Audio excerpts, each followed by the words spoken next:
I met Robbie Williams, the singer, and my wife was a big fan. He ignored her. He came to me and he said, what do you do? And I said, repair shoes. He said, give that up. He says, you should be doing voiceovers.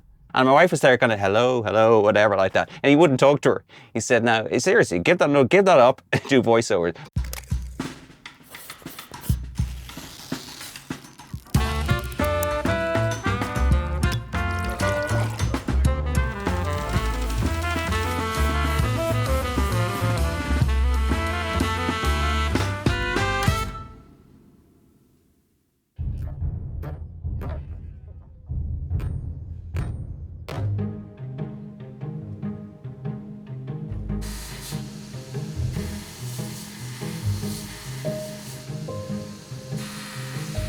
When my father took over the business in the 50s, it was a shoe repair shop before, and the man, he lived here. This was his home, his workplace. He ate here, he slept here, he worked here, he lit his fire, he used the scraps of the materials that were left over from the work to heat the place.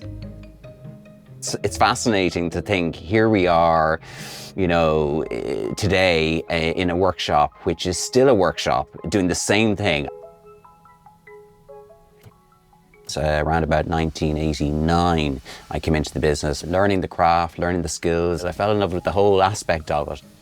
Going from an environment where you don't see your parent only in the evening time because they're working so hard, and then suddenly you're with them all the time, it was the best experience of my life. I learned so much from him in so many different ways. And when he said to me, my race is run, my life is done, there's the baton. I'm handing it over.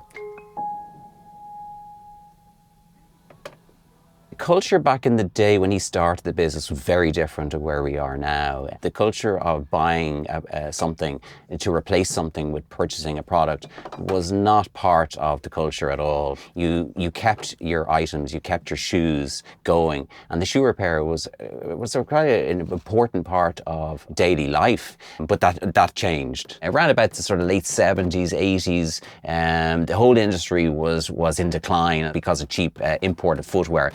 Manufacturing, making, hand making, repairing, it all changed. It was the demise of what we would call the cobbler, the shoe repair. It was a downward spiral, and it really was relentless because it just continued. When you see a level of quality going down and down and down, it makes my job so much more difficult. They're using substandard materials and they fall apart easy. Thank you.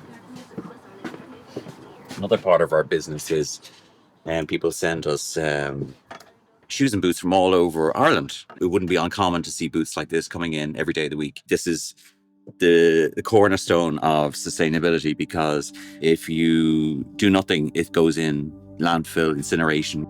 If you can repair them properly and up to a level of standard as good as new, the wastage is minimal. A boot like this is going to cost 250, 300 euro to replace.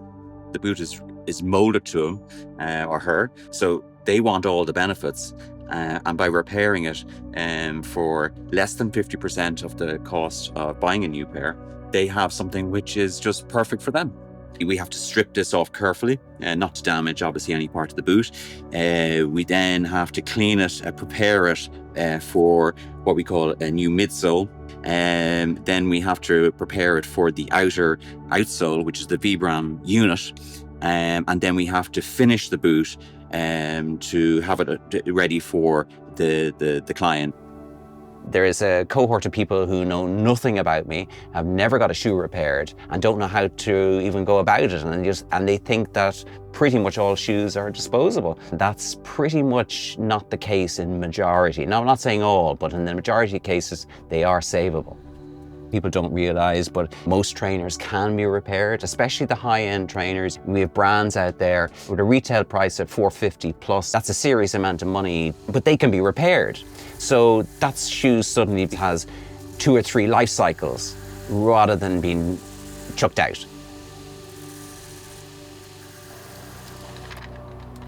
I hope that the future is positive. And God, I'd love to see it go on and go to the next generation, or whoever wants to take it on. That would be, I suppose, like my father, he felt that joy in somebody taking the business on. And I hope that the future is positive.